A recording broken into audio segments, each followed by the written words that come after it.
Could you please take us back to when your journey began, when your life changed forever?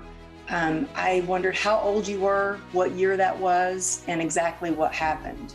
Yeah, well, the actual accident happened in 1986, but I was born and raised, in the.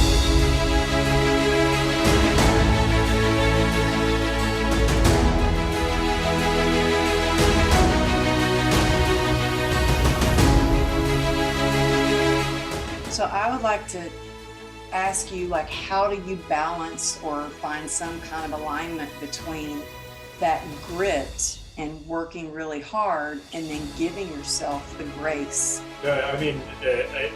For years, exactly what you said. It's like a freight train.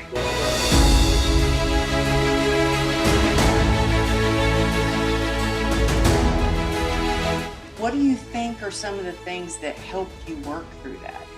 I think the being able to accept the accomplishment that.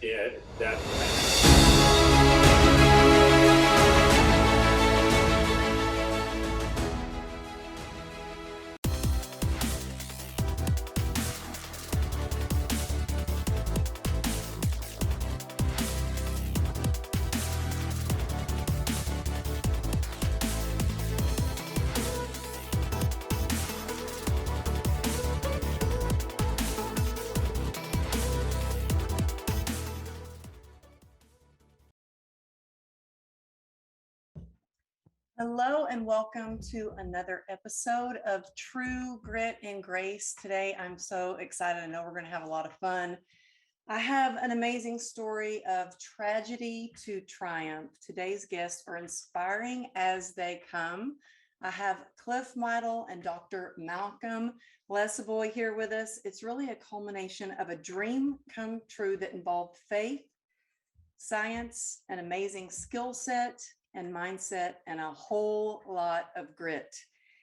I have Beverly Hills board certified plastic and reconstructive surgeon, Dr. Malcom Lesavoy. He was the chief of plastic surgery for 25 years at UCLA. He's got 3 books. His work has gained global recognition on Oprah, Nip Tuck, Extreme Makeover, ABC News, and the Discovery Channel. But what I'm most inspired by is your heart and your friendship and how you saved Cliff's legs from amputation and changed his life forever. It's a miracle, really. It's truly a miracle.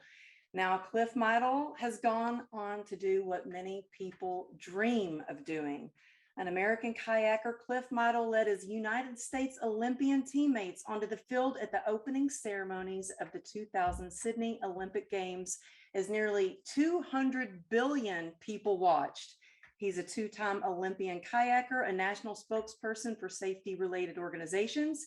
He does motivational speaking around the world, has been awarded several prestigious awards, selected as an Olympic honored of the Olympic Heroes Series that features 20 of the most inspirational U.S. Olympians. And the list goes on. And I'm just so excited to have y'all here. I feel honored to get to be in the presence of both of you. So thank you so much and welcome to the show. Thanks for inviting us. Yeah, thank you very much for having us. Yeah, well, yeah, I've heard so many incredible things about you from our Sabine, who I met at Secret Knock, and she's like, you've got to hear their story. It's amazing. And of course, it really touched my heart because I had a doctor that saved my leg from amputation. Then when I learned of your story and I saw the pictures of what you had gone through, I was like, oh, wow, this is truly a miracle that you're walking and you're an Olympian. So I'd love to start with Cliff, with you first. And just, could you please take us back to when your journey began, when your life changed forever? I wondered how old you were, what year that was, and exactly what happened. Yeah, well, the actual accident happened in 1986, but I was born and raised, on the beaches of Southern California, and I would classify myself as kind of a moderate type of athlete.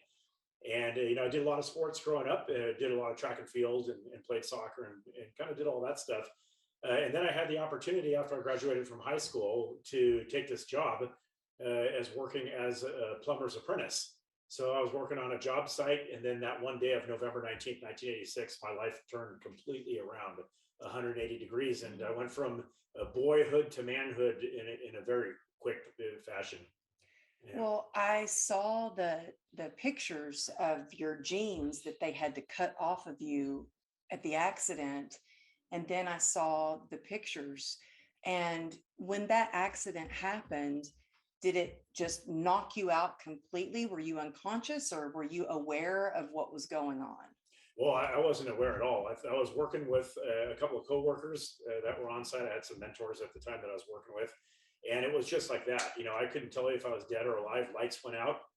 Really? Yeah, I woke up 16 hours later, and here I was in this hospital environment. I was in this trauma center, and here my mom and dad are standing next to me wearing these white coats. So you can imagine it was like being in this dream. And then I remember trying to kind of get myself out of bed. And that's when my mother had told me that, you can't do anything. And I was kind of tied down kind of restrained in my bed at the time. And that's when she had told me, you've been involved in this horrific accident. So I really didn't know what had happened. But, going back to what actually did happen, I was operating a jackhammer and I ended up jackhammering into this concrete area. And I hit 3 power lines with 4,160 volts. So I got one heck of a shock. And as people know, with electricity, you can't see it, but I can guarantee you and attest that you can definitely feel it. Yeah. Well, I mean, that in itself, it's amazing that you even woke up after being shocked like that. But thank goodness you didn't, it knocked you. I mean, well, because when I was hit by the SUV, I remember every detail. People were like, you remember what that, I was like, oh yeah, I remember every part. So, but Did you get the license? I did. No, I ripped the bumper right off that car. But I wondered when you woke up and your mom told you that there's been this horrible accident, you look down at your legs. Did the doctors tell you right away, we're going to amputate or? No, there was a course of time. And so I think one of the things is that, first of all, it was an enormously traumatic experience. In life, we're not really trained for dealing with adversity, especially traumatic adversity. And it happens just like that. And, I look back at my story and, my mother was only 42 years of age. And she got this telephone call from the superintendent where he essentially said that, first of all, Cliff's been involved in this horrific accident. You better get to the hospital. But then he tells my mom that, we don't know if he's going to live or die. So you better come to the hospital quick. So there was a lot of scrambling going on. My parents weren't trained in medicine at all whatsoever. So they really didn't know how to cope with this. Yeah. But I think that what my mom did very well was breaking down barriers. And the first barrier that she had to break down was I was in this trauma center and they were kind of assessing what had happened to me at this time. I was completely unconscious, had no idea what was going on. And, at that point in time, and that's what a lot of people don't realize, when you get involved in a traumatic situation, someone's got to drive the bus. Yeah. And, a lot of times it's our parents that have to make these, split of the moment decisions, and they have to do things really quickly. And when my mom showed up to the hospital, they're basically saying, listen, lady, you can't come in here. Your son's in critical condition. But I always like to say, with my mom, there's one thing that you don't want to tell a mom is the word no.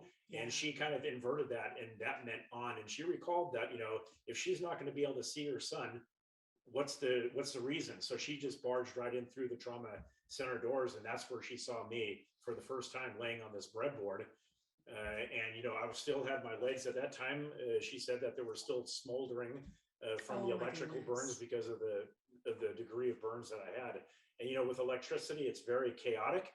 That it's unpredictable. It goes throughout your entire body and it finds different weak points, and they call those exit wounds. And I had several exit wounds throughout my body, but then I also had a lot of contact burns too, where when I slid back down into the hole, my knees came in contact with the jackhammer, and so I had about a third of the knee compartment burned away. So you can imagine the trauma behind that, but it's the parents that have to make these quick, split decisions at that time. So how old were you at the time? I was 20 years of age. Yeah. 20 years. Wow. Yeah. Well, when I realized, of course, when I got hit by an SUV, this could be serious. I didn't realize how serious it was until I woke up out of a coma and saw my mom there.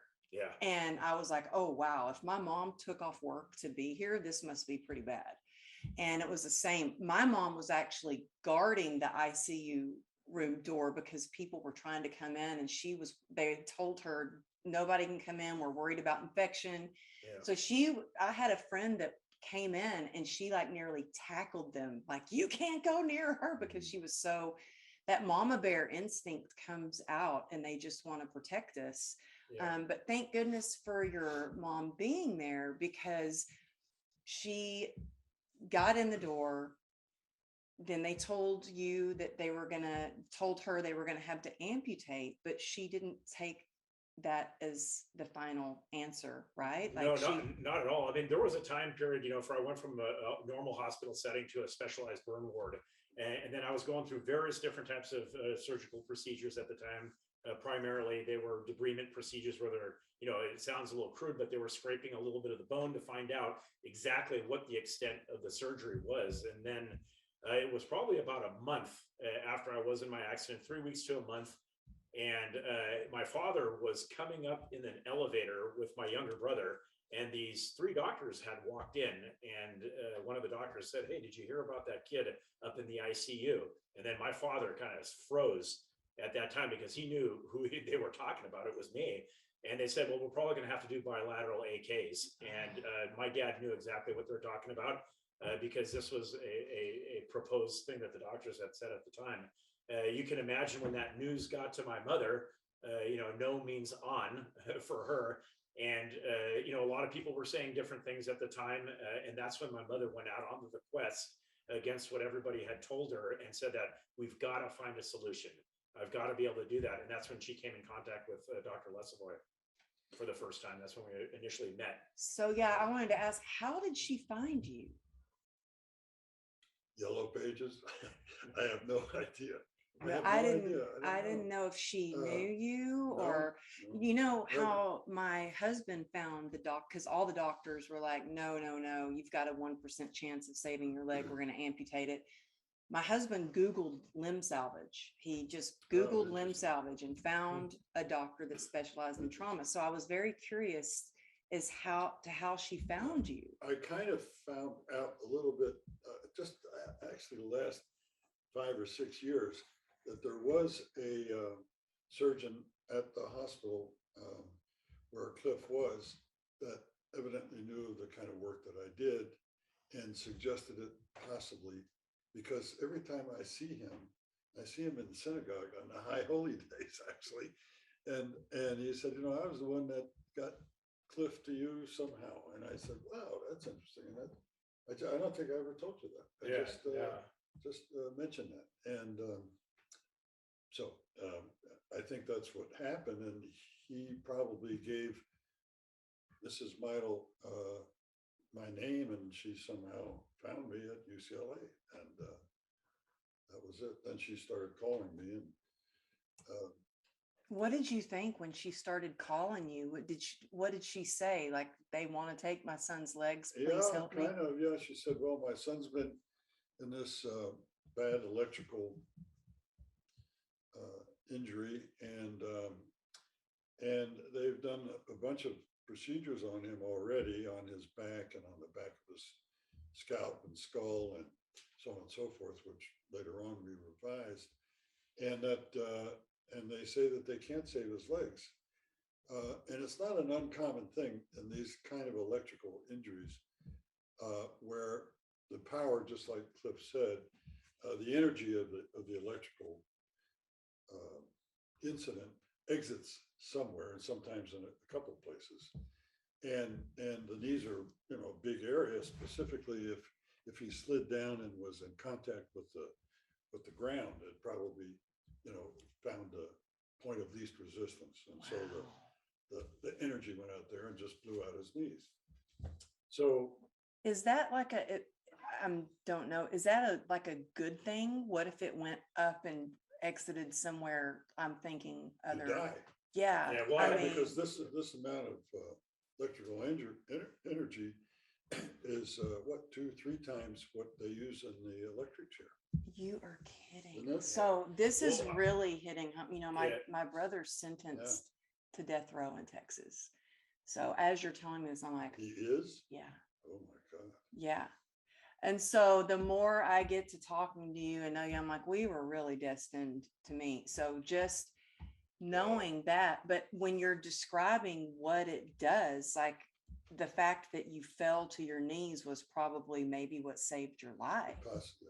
Yeah, yeah, because the energy then was dissipated that way. I think, I don't know exactly, but these days in the electric chair, there are all these points of contact, so everything stays horribly inside, and especially with this cap on, and I haven't studied it, and nor do I want to, but anyhow, so his knees were blown out for one reason or another, and his mother called me and said that her son was in this hospital. They were going to take his legs off above the knee, both sides, the following day or the next day. And I said, well, I don't work there. I mean, I'm at UCLA and I can't do anything for your son. I said, well, can't you come down? Well, I can't really come down to where he was. And she called There's me. a lot of red tape that you have as a doctor when you're at one hospital. I know because we had to cut through a lot of red tape from me being in the ICU and to get me to Cedars. And I just want to go back to one thing. The amputation above the knee is so much more drastic than below the knee because of the use of the joint. It's, I don't know. Many people that I have met that are able to walk and do things like you do with amputations that are above the knee. Yes, above the knee, as you say, are very difficult, or much more difficult. Much more difficult, yeah. Below the knee, at the mid tibia, the mid lower leg, sure, it's a problem, but it's not as bad as above the knee. And there are men and women who adapt to almost anything. I mean, look at these poor young men and young women coming back from Afghanistan. My God, just blown up all over the place, and they have smiles on their faces, and they've adapted, and it's fantastic. And it's probably because of people like you who give them inspiration and guidance and hope and their families, and it's just fantastic. Well, I think it's people like you and doctors like you. I mean, just to see the both of you together with what you've been through over the years, I know that every time I see the doctor that saved my leg, I'm just thinking about it makes me cry. Because it's just that you didn't give up on him, that you. No, actually, it was his mom. I gotta meet your mom. Where's your mom? And when close by. Yeah. And when he said no is inverted to on to ON, which is really cool. I hadn't heard that before. That was really good. So I essentially said I couldn't go there, and so she called back and she was crying, and I mean, what are you going to do? So I said, well, I'll come down and I'll look at him, but I can't do anything there. And so I went down and I said, well, maybe we can do something. And but the doctors there were very resistant, and they didn't want him to leave. They had him on the schedule to do the above knee amputations and so on and so forth. And so with some persistence and a little bit of, I would say, roughness on my part and on Mrs. Meidl's part, we were able to get him transferred to UCLA. Basically, I told them, listen, let me have a try. I mean, if I fail, we'll send him back and you can take his legs off. I mean, if it makes you happy, go for it. So we were able to get him back to UCLA, and with a couple of procedures, we were able to, save his legs. So, I mean, it was basically it. Well, a couple of procedures. How many surgeries in total, or have you lost count by now? Yeah, I don't know. I count every one of mine. It's been a lot. I think I had like 13 procedures just within that short time frame of about 3 weeks. And then when Dr. Lesavoy did his procedure, the flaps. That was another one. And then I had other procedures So they afterwards that he did. flaps, I know what that means because Yeah. I've had a muscle flap. It's pretty crazy.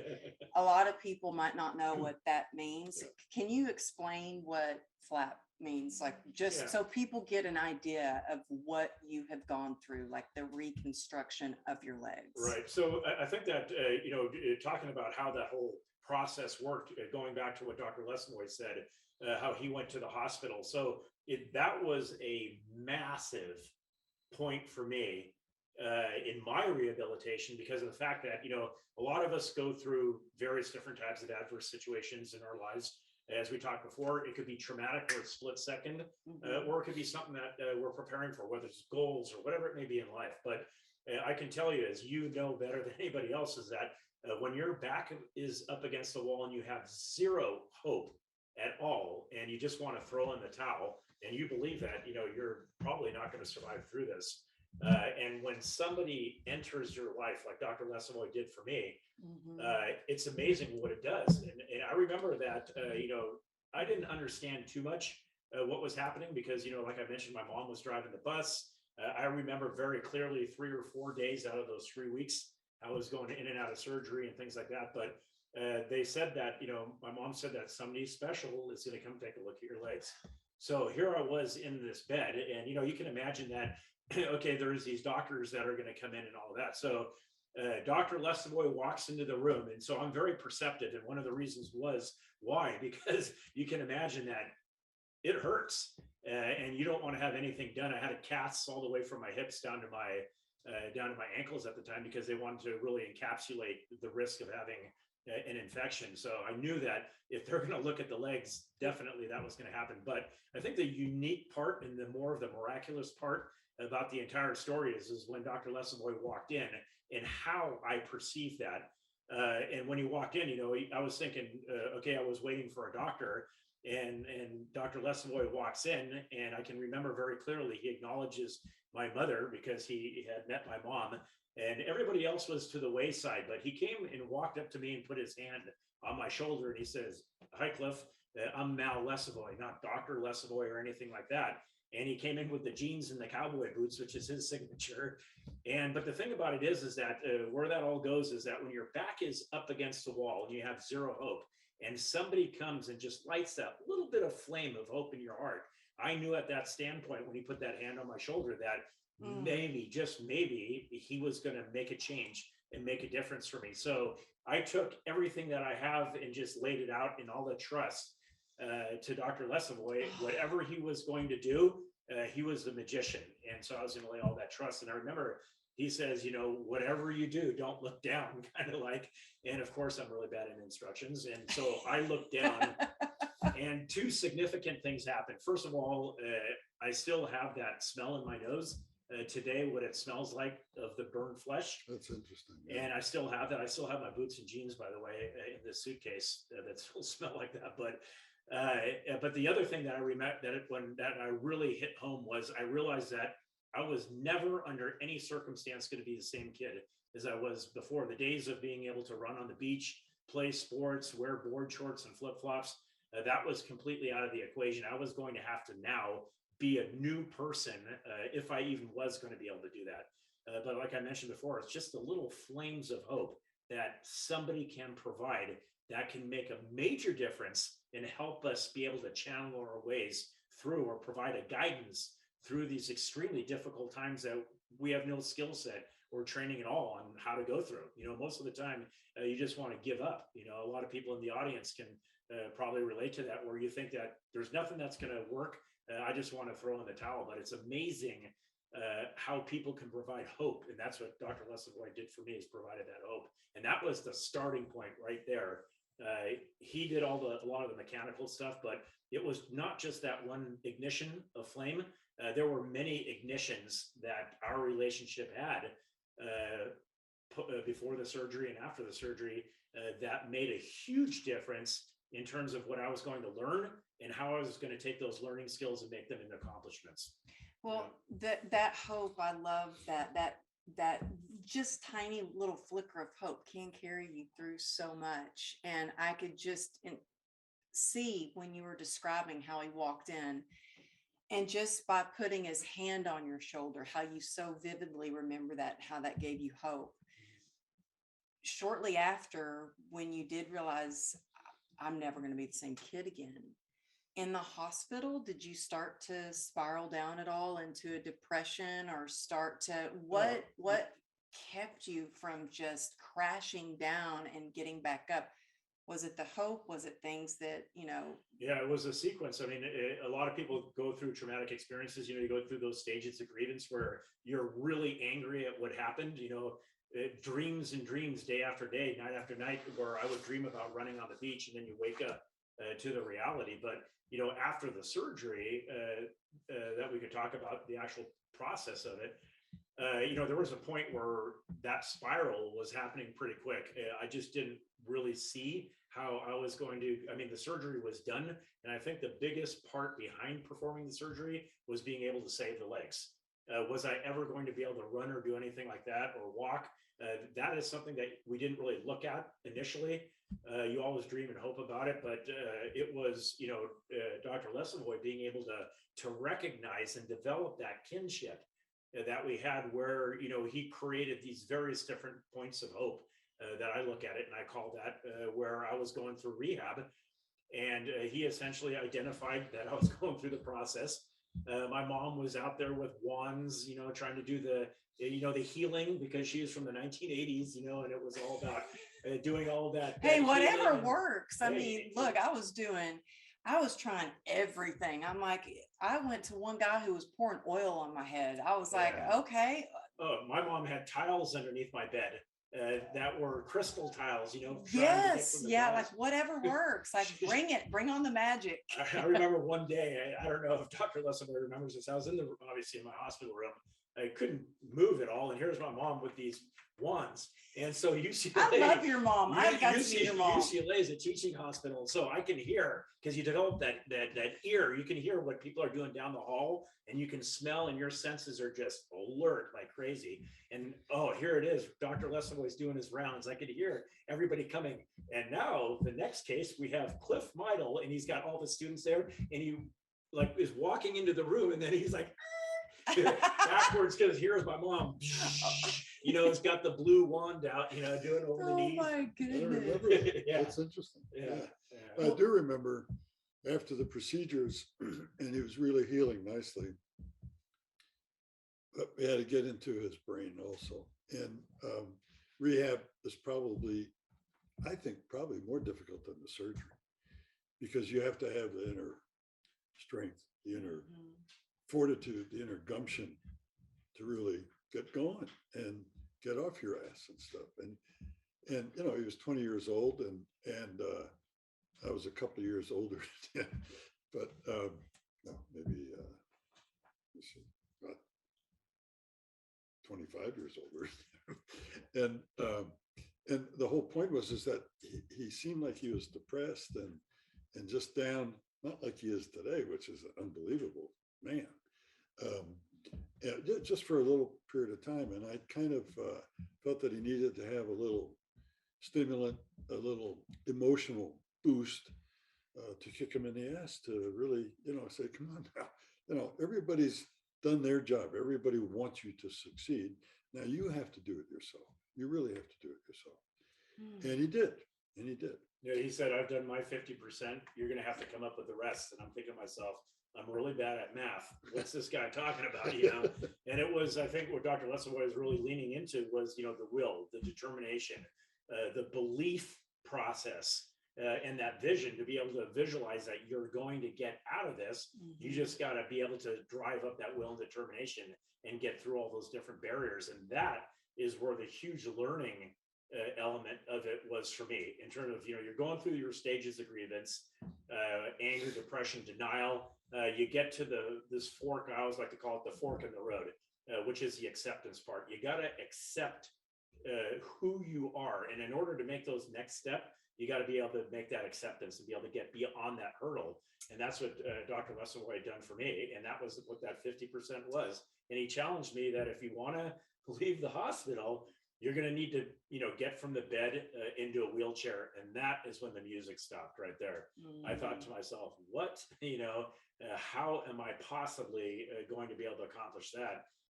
But then I learned that, through the help of Dr. Lesavoy, my mother, the encouragement for the physical therapists that were there, ultimately, I think it was like the third week into this, I'm standing and I got a photograph of that. I'm standing at these parallel bars and I've got this, linebacker PT guy holding me up 90% of my body weight. But it was a huge segment in terms of being able to break the barriers and pass through that acceptance phase, where I learned that, I took that one small little step and then back into the bed and going up on the incline boards and things like that. And then some steps took a few going backwards. But ultimately, after going through, walking down the 20 feet and all the way back, I learned a lot. Going through life, you just can't go from A to Z and accomplish goals like that. It's all about the micro steps. And that whole standpoint took me not only through that element of it, but it taught me not only to believe in myself, but also be able to take those steps in other things. And I figured that if I can walk, I can go to college. And then, from going through school, I was able to apply that in other elements of my life as well. Well, I think it's amazing that you were there to give him that you were aware enough to see that, he needs some help. He needs a little bit of a kick in the butt to get him out of this hospital bed, and that you were there for that, but also that that both of you focused on, okay, first things first, we got to save the legs. And you weren't focused on, I got to run again. You were like, I just got to save my legs. Then you're like, I just got to be able to stand up. I just have to be able to get in a wheelchair. You just took it one step at a time.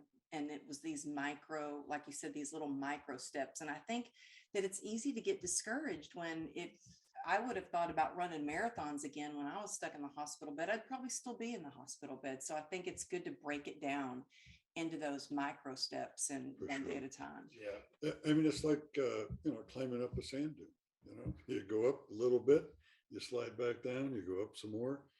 Eventually you get to the top if you have the will, and he had the will, and he had the inner fortitude, the genes that his parents gave him, and the ability to look forward, to see what was going to happen. The interesting thing is that after all of this, putting the stitches in, that's the easy part. The hard part is what he had to do. It was easy for me on my part, doing what we did, but the amount of success that he has accomplished is because of what's inside. And that's something that you deal with a lot, not just personally, but with helping people and your inspirational stuff. The interesting thing is that I lost track of him for about 10 years after this period. And 10 years later, let's see, this happened in 86, the accident? 96, yeah. So in 1996, I'm at home on a Saturday or Sunday, and the phone rings, and a couple times, different people are calling me, and they say, listen, well, you got to pick up, you got to turn on NBC News or something. I said, well, there's a guy there who's an Olympian, who's in the Atlanta Olympics, and is being interviewed, and said that, that you saved his legs, you saved his life. I didn't save his life, but you inspired him, and so on and so forth. He's now an Olympian. I said, my God, it's unbelievable. And it's Cliff Meidl, unbelievable. Because I lost track of him for 10 years. And just think of what he did in 10 years. Getting from a smoldering piece of meat, essentially, to a person flat on his back, to parallel bars, to a wheelchair, to crutches, to PT, to all of this stuff. And in 10 years, becomes an Olympian. Now, granted, he's not, a sprinter, but his brother, who was instrumental in inspiring him, also said, Cliff, listen, you got other things you could work on, your chest, your upper body, and so on and so forth. I mean, he'll never get as big as me, but I mean, the point. I'm kidding, but the man became an Olympian kayaker, and aside from that, so from that time on, from the Atlanta Olympics, we touched base and we became friends, good friends. And then later on, he obviously made the Olympic team again. That's incredible. In Sydney for the Sydney Olympics. It was in 2000. Yeah. And I don't know if you've seen, well, I'm sure you have, but everybody's seen the opening ceremonies, you know, at the Olympics. And the US team has the largest contingency of athletes, 600 of them, and they all vote for who's going to carry the flag. Bingo, Cliff Meidl, walking around at the opening ceremonies carrying that flag. My God. How did that feel to carry that flag with 200 million? Well, there were, I mean, on television, it was very. Or billion. I thought billion. Broadcasted around the globe and all that. Yeah. But I get the chills just. I mean, I can only imagine the energy you felt. Yeah. From that. Well, it was at that time, going back, but one has to understand, you got to unwind the tape, that 10 years. There was a lot that happened in that 10 years. I never, ever laying in a hospital bed, if you would have told me that, I was ever going to be able to walk again, I would have said you're completely crazy. And if you would have said I would have gone to the Olympic Games, I would have said you're speaking about a different person, because you don't visualize these things, but things can happen, providing that you're persistent and you're always looking for opportunity. And I think one thing led to another. As Dr. Lesavoy said, my brother was very inspirational part of it. He basically said that, listen, you can't use your lower legs, use the tools that God gave you, and quit worrying about what you don't have. Because when you're going through adversity, you're looking in the mirror and you're seeing something a lot different than what somebody else is seeing. And it's amazing how people can inspire you, because a lot of times you can become blinded by some of the things that are around you. And I was just so focused on what I didn't have. I did the same. All I did, I was just like, I can't run again. I can't run again. Yeah, you can't go to the beach. You can't be walking in board shorts. You can't have your shirt off and all that because you've got these impairments. But my brother was very inspirational, and I did not want to go down to this canoe club in Redondo Beach, locally here in Los Angeles.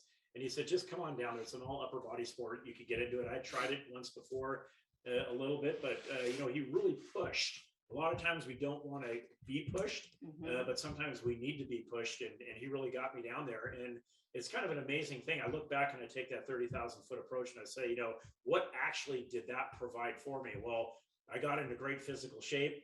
I met a lot of people out there at the club and all that. But I think that one of the most important elements of it, first of all, you're accepted and you're not judged at all for what you have, because you go down there, and if you want to be the best, there's expectations that are laid down there. And I didn't start off by wanting to be the best paddler. I just wanted to go to a place where people could accept me, and this became a channel for me to be able to channel all that negative energy and turn it into something positive.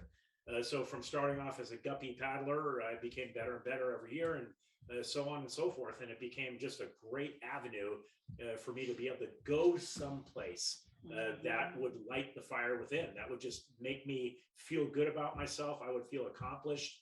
And then many, many, many years later, and many dreams and failures, I found myself walking into the opening ceremonies in Atlanta. And it was like I was a young kid. I remember in 7th grade, I used to run down the ramp dreaming about competing in a large arena. Never knew what it was. I didn't even believe that I would be capable of it. And then here I was, that dream came true walking into the opening ceremonies in Atlanta. So it's one of those things where, a lot of times we don't realize what we can accomplish, but it's all about taking those micro bites. And that's kind of one of the big stories of my life. I'm all about completeness, whether it's paddling in a kayak, doing sprint kayaking, or, working at work or cutting the lawn, even simple things. I'm all about completing the task. And I think that has helped out a lot. Everything's got to be 100%. You got to have 100% of your energy into it, and you got to have 100% of your completion. And that is what kind of moves you along the spectrum. And then I remember one of my coaches down at the club, he pulled me to the side. He noticed I was becoming frustrated, because the better you get, the more you realize that's at play. And he had told me that. He said, listen, Cliff, I can teach anybody technique, but what I cannot teach is intensity. And he says, I could see it in your eyes that you really want it. And I think that, really got me to really believe in, okay, what's the harm of being able to go after it 100%? Wow. Because a lot of times we worry too much about failure. But I figured that, worst case scenario, I get really fit and meet a lot of friends. And I was able to get into a sport that really fostered all of that. And they had mentors. And then there was other Olympians that were in it that really helped out dramatically, being able to set the pattern for me and everything like that.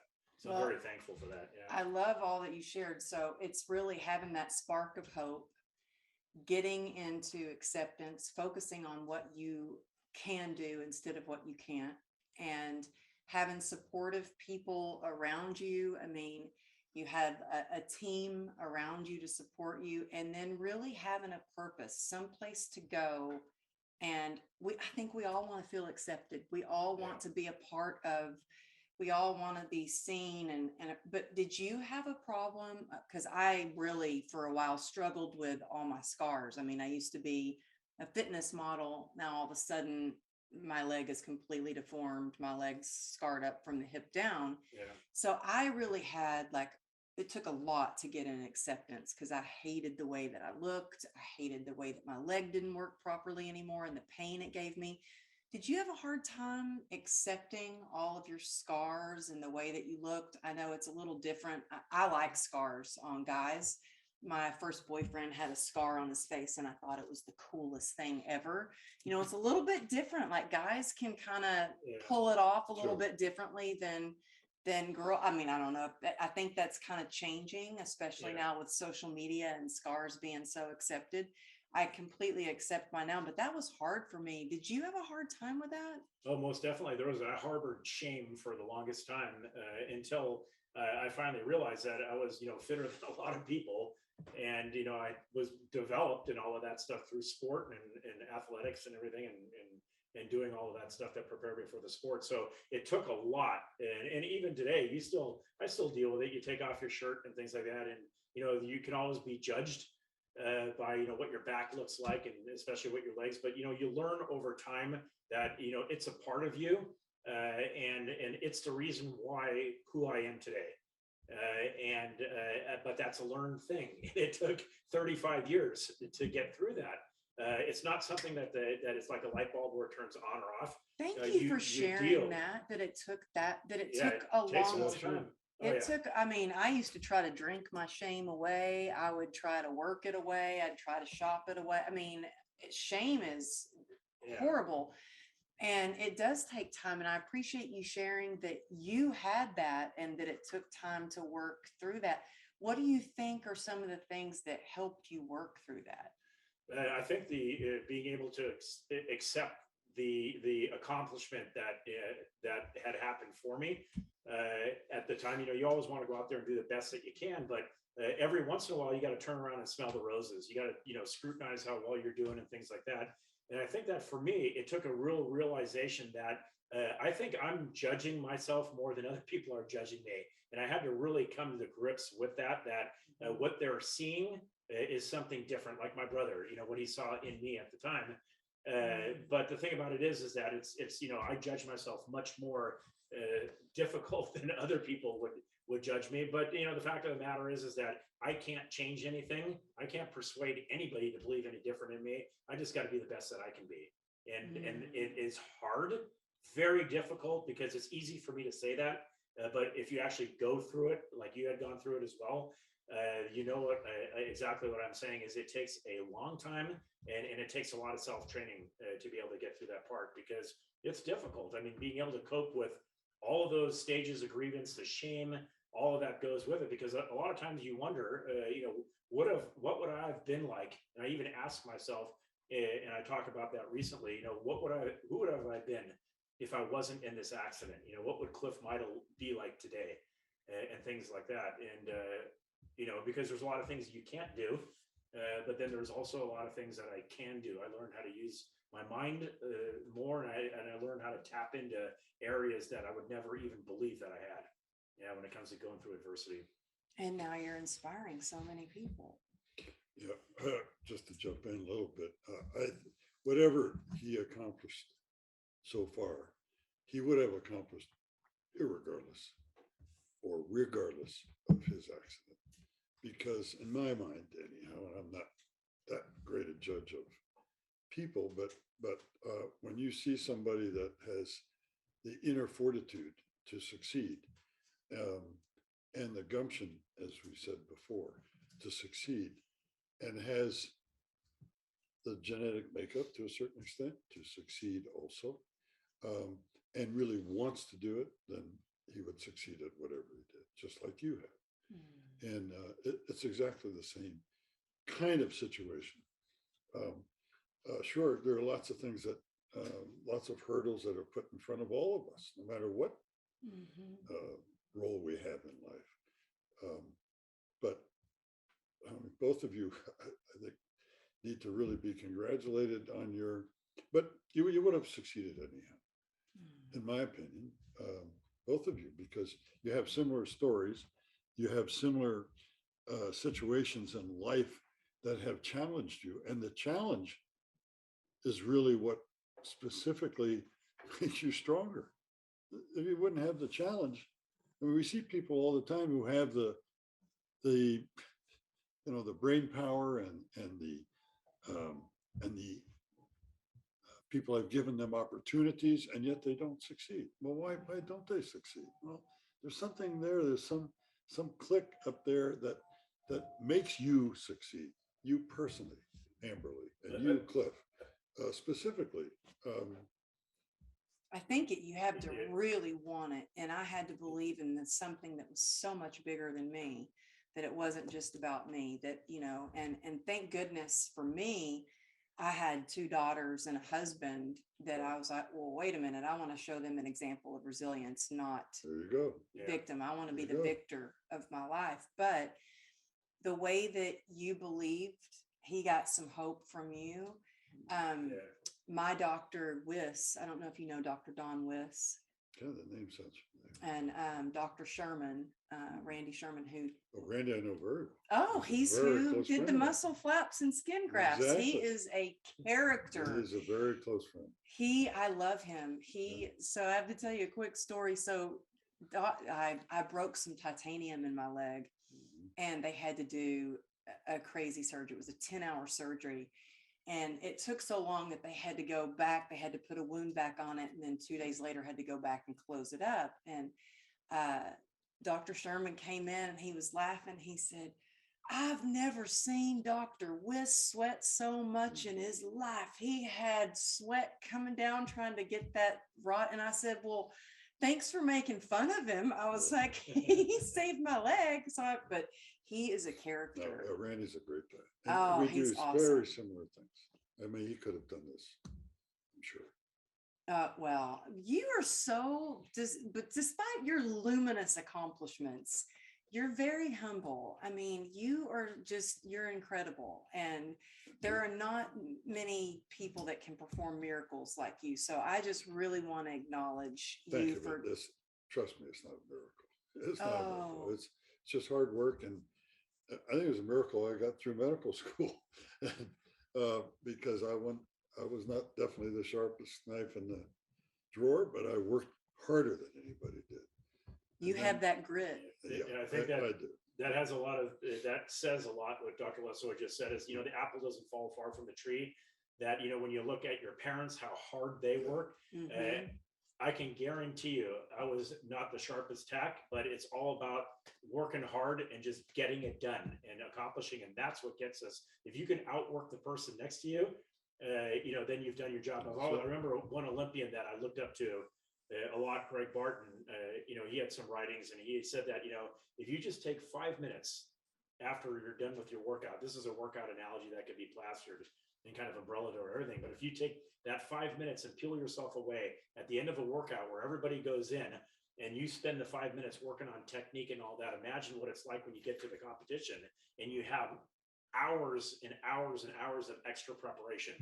And that's what it's all about, is being able to work hard and break down those barriers. And I think, my folks had the work ethic, and my brother and I instilled it. And I think that was a big part of being able to get through it. The other thing is my mom always used to say, well, I guess you can't kill a weed, right? You're here for a reason. That is so funny. My husband always says, Calgon won't even take it, like, or what is the weed killer? Is it like Roundup, whatever it is? He's like, it won't kill you. You're like a weed. Yeah. He said, God just keeps spitting you back out. That's, we've had to develop a little bit of sense of humor since with all these surgeries.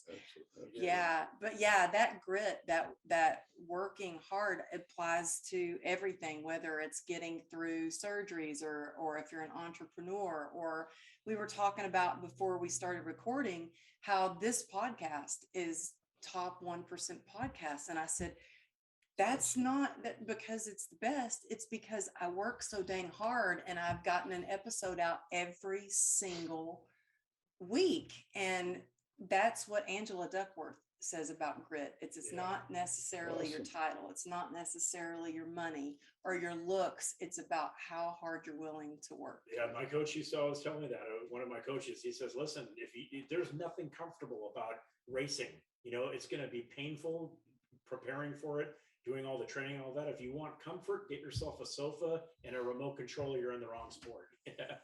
I think that applies with life. There's nothing comfortable about doing anything. You got to hammer through it and work through everything. And then you just develop a tolerance for it. I think that's what it is. Yeah. So I would like to ask you, like, how do you balance or find some kind of alignment between that grit and working really hard and then giving yourself the grace to rest and recover? Because I know you were saying you still have pain, and pain can be draining. It can get so bad to where it gives me brain fog, and I'm like, oh my gosh, I can't think straight. A couple of weeks ago, I was back on my Canadian crutches, which is a whole mind messes with my head. Like, oh, I'm on these crutches again. I don't want to be on these crutches. I want to be running around the block and not, but it's like that acceptance thing. But then that's when I've had to learn the hard way, like when to rest. And because as an athlete, I don't know if you were taught this, but for me as an athlete, I was taught resting means quitting. You don't quit, you just keep going, grind it, hustle. As a dancer, I was taught if you quit, we'll just get your understudy to take your part. And so I had a really hard time with resting and giving myself that grace. How do you find that balance to just recover and rest and to listen to your body? For years, exactly what you said. It's like a freight train going forward. I remember after I had my accident, one of the requirements that the insurance company had is, well, you got to see a psychiatrist, and see how Cliff is doing. And how is he managing all this? And I remember walking out of that office, and he had talked to my mother, and he just said, just let the train go. Hey, just don't disrupt the train right now. Which is great, but at the end of the day, it's like I mentioned before, every once in a while, you've got to stop and smell the roses. And I've learned that that's part of the management process now, especially, unfortunately, there's something that we can't avoid is getting older. We always think that we're in our 20s and our 30s, but the mind behaves that way, but the body just doesn't. We just can't do what we used to do. And I have a tendency to think that you're still competing all the time, and I've learned that you have to take a couple of steps back, because with that extra rest, you're always better off being a little bit more rested than overtraining. And if you can apply that into life, that, sometimes it's important to take a couple of qualified steps back and be able to analyze and take that rest. And I think that's important. Yeah. But there are a lot of people that can't do that. There are a lot of people that are overachievers that are just going 120 miles an hour, and they eventually will burn out. And so I think your concept of resting, there's nothing wrong with resting. You're not weak if you have some time to rest. We all need our brains to rest, let alone our bodies to rest. And so, and it's not a weak point. It's a strong point. I think if you can understand that you are overcompensating or you are overtraining. It's a lot about now listening to your body too. And you There's can listen listening. like the crutches. you're listening really well, because now you're having to fall back onto that, and it's all about the pain management and being able to deal with that. Mhm. And I think that as we get more involved, or after a longer period of time after our accident, we know what we can and what we can't do, and how to push and when not to push. And I think it's a careful balance. Yeah. But those are also examples of and ideals, I think, for other people in other walks of life, in the intellectual and the scientific and the artistic world. Mhm. You see these pictures of Picasso just standing in front of a blank canvas. You wonder what's going on through his mind. Well, if he was worried about his wife or his finances or his health or something at that time, he wouldn't. Well, maybe that's how he came up with those crazy Maybe things. that is. But scientists that are working on projects and that are going 24/7 for 2 days, 3 days without sleep, that's not good. And people who write literature, I mean, we all have to rest, and it's not Kind of a recharge. it's not a sign of weakness. It's just not a sign of weakness. It's a I sign of think it strength. helps to hear it from someone highly respectable that I'm like, it's not a sign of weakness. Maybe that should be my new mantra. It's a sign of strength, just like It is a sign of vulnerability Mhm. leads us to our strength. Resting Bingo. leads us, yeah. Exactly. Yeah, just like sleep charges your batteries, and without it, you're just going to drain them all the way down. Now, I have to agree, I might overdo it some. And I don't think that a lot of rest is necessarily more strength. Yeah, that's So, true. sometimes you can overdo it. And, ball games come on TV. I want to watch 3, 4 a day, on a Saturday or Sunday. That's not really good. Yeah, it's good to have that self-awareness, Exactly. that checking in, Exactly. and then to really know what what you value most, what your intentions are, what your Right. priorities are. Right. Like last night, there's this new show. I don't hardly ever watch TV, and it's one show that I like, and it's on, Sunday nights. And I could hear that my husband was watching it downstairs, but I had some deadlines due. So I was like, no, I'm going to stay up here. I'm going to get these deadlines. I'll catch it on Netflix another time, but He yeah. wasn't testing you by turning up the volume. Yeah, he's like, oh, this is really good. Let's see You're when she missing runs it. down the stairs. Yeah. Yeah. But I love to see the friendship that you have developed. I actually reached out to my doctor, Dr. Wiss, and Dr. Sherman's actually in my book as well. Good. But he was the first person that I asked to read my manuscript. And I remember taking it to his office and saying, is this okay if I write about you? He's like really a hero in my eyes. And I remember that night staying awake all night going, oh my gosh, he's going to read this, and he's a writer.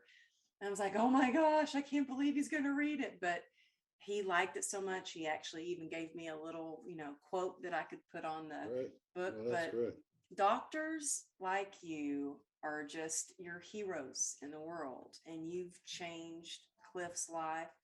And through that, you're changing so many people's lives because of the inspiration and the hope that you have given him. So thank you for all that you have done and all that you continue to do to change people's Well, lives. thank you, but to make the priorities really right, in my opinion, that's just my opinion. We go into medicine, we go into surgery because we really love it. We really love it, and we think it, and we kind of reinvent things as we're going, specifically in plastic and reconstructive surgery. How many years have you been doing plastic and reconstructive? Since I finished my training now, a little over 40 years. Wow. But the point is that every day is a new day. Every case is a new challenge. And every operation, I think, as I go through various things, I think I can make it better, or I can do it differently than what previous people have written about, and so on and so forth. So um, we maybe get the accolades like Dr. Wiss and Dr. Sherman, who are both great doctors. Um, but we get our kick out of doing what we do. Yeah, it's fantastic. Thank you. You know, when we get thank yous, but not every single case is a thank you. Trust me. Trust me. We're dealing with very different personalities, very different expectations, very different situations, both intraoperatively, preoperatively, and postoperatively. But it's that challenge that we have. He has this challenge every day of getting up, bending his not functional knees, thinking what the future is going to be. He's still a very young man. We're going to do more surgical intervention by other experts who do artificial knees and things of that sort, which is definitely something in the future for him. He still limps, as you can see. He can't run very well, but he's accommodated to it. But what I'm saying is that we all have our situations where we have to try to overcome. You have overcome it. He has overcome it, and we all have overcome. How do you overcome a situation where a surgery has not gone as well? I look back and try to figure out how it went wrong. Did I do something wrong? Did the tissues? You're amazing. No, the tissues that we were working with just didn't heal as well, and we all try to. All of us that are surgeons, no matter what, dentists. I mean, psychiatrists. I mean, they're dealing with surgery of the brain, with emotional surgery of the brain. Think of how difficult that is. I mean, we cut and sew and we can see what we're doing and we put stitches in. The stitches either stay there or they don't stay there. They're either too tight or too loose or whatever. Think of psychiatrists, the difficulties that they have. And all different specialties have their own problems, and nothing is perfect. Nothing is perfect. But it's nothing's perfect. Taking a look at what you can do, what you can improve, what you can change. Not a lot of people want to do that. They want to put the blame on someone else, or they don't want to take accountability. They don't want to accept. And I think that's huge. And with anything that you're doing in life, whether it's surgery or recovery or, you know, anything, is like taking a look at what you can do better. So that's incredible. And think of what both of you do now. Specifically, he goes around the country giving inspirational speeches. I can't even get the word out. And he inspires people and corporations and so on and so forth from his example and his storytelling. And I don't mean story in a negative way. I mean in a very positive way of what he's been through. And you do it on a weekly basis. My God. And our number one in all podcasts in the US or in the world, whatever. I mean, just think of the accomplishments and the people that you don't even know you have lit a light on, lit a fire under. And this is the fire within that Cliff talks about. And it's definitely a fire within. You have that fire. I mean, anybody that talks to you for a minute can see it and can feel that warmth, if not that heat. And that's a fantastic thing. That's something that you have. Wow. That you should never give up. Can I stay here all day? I like that. I'm going to tell my husband, can you feel the heat? It is true. I love it. Thank you. Oh my gosh. Y'all are amazing. The fire within, we all have it. Cliff, some last closing words. How would you tell somebody to get that fire within really lit up if they're feeling a little dim? I think that one of the most important things is you have to believe in yourself. No matter how dire the situation is, believe that there is some hope that you can get through this adversity. And I think that's the whole process, is trust in yourself. You got to love yourself and believe in yourself that you'll be able to get through it. A lot of times, we can't see the light at the end of the tunnel. It just seems like it's going to be the end of the world and things like that. But take it day by day, step by step.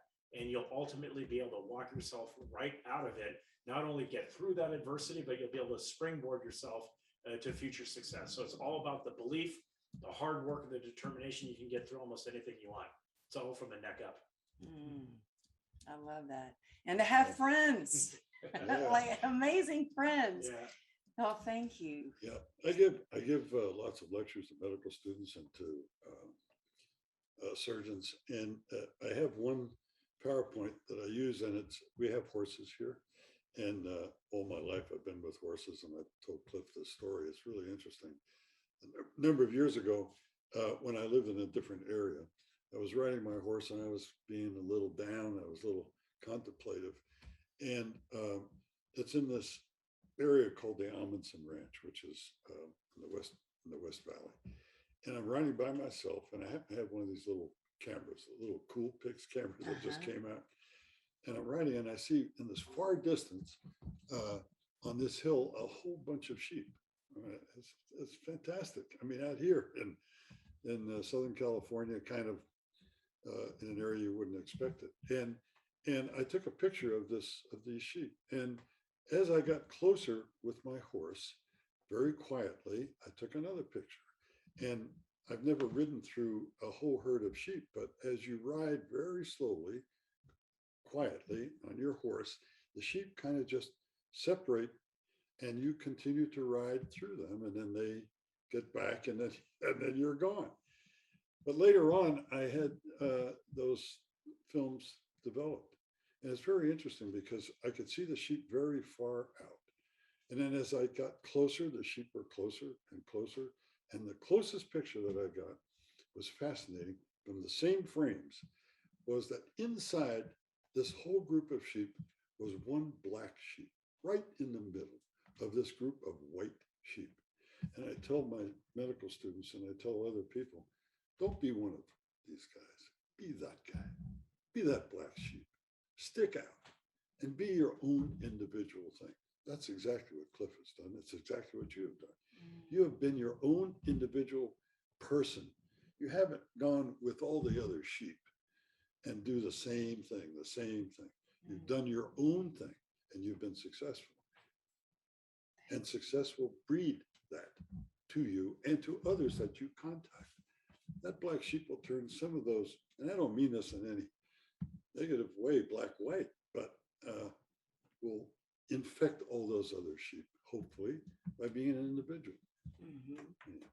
I love that. Yeah, I think that people want authenticity. They want they want to see you, not a mold, trying to be like everybody else. Yeah. And I think where you're talking about is where our horse is, right over there. Bingo. Yeah. And I love you guys. If you're listening, head over to YouTube and you'll see how amazing they are. We're sitting up here, got an ocean view. We can see that I drove up this windy road to get here, and it's like, where am I going? Topanga, California. Yep, and Topanga, and it just feels like you're in an oasis. So thank you for having me to your home and dropping some major inspiration, and just for the friendship that you guys have and the inspiration and the miracles that you perform. It's been such an honor to get to talk with you. I would love for people to be able to reach you, get to see your work. So first of all, where can people find you? They can go to cliffmeidl.com, and I have a website there. They can contact me on the website. Yeah. And where can they hear you speak? Do you have some speaking engagements up on your site, or? No, I don't have any speaking engagements up on the site, but usually, typically, they just send me an email to the website. I'll respond promptly and set something up. Okay, good. I just want people to be able to reach out to you. And then where can people find you? It's Lesavoy plasticsurgery.com. Yeah. Dr. Malcom Lesavoy. But me and Cliff, we have a really nice talk that we do together that lasts about 45 minutes or so for inspirational and scientific. And we gave one of our talks at the Grand Rounds at UCLA. Department of Surgery was very much, we didn't videotape it, but we're gonna. Yeah, I saw a so picture those though. are- I was yeah. Google stalking you guys, and I Oh. saw, I saw pictures, and yeah, Yeah. and I really got, and I looked at all your work. You do some beautiful work in Thank you. Beverly Hills as well. Thank I'm you. almost 50, so I was like, oh wow, that looks good. So yeah, your work is amazing. So yeah, y'all please reach out. Thanks for tuning in to the show. Thank you guys for being Well, thanks for here. having Thank you so us. much. For Yeah, Thank you. thank you.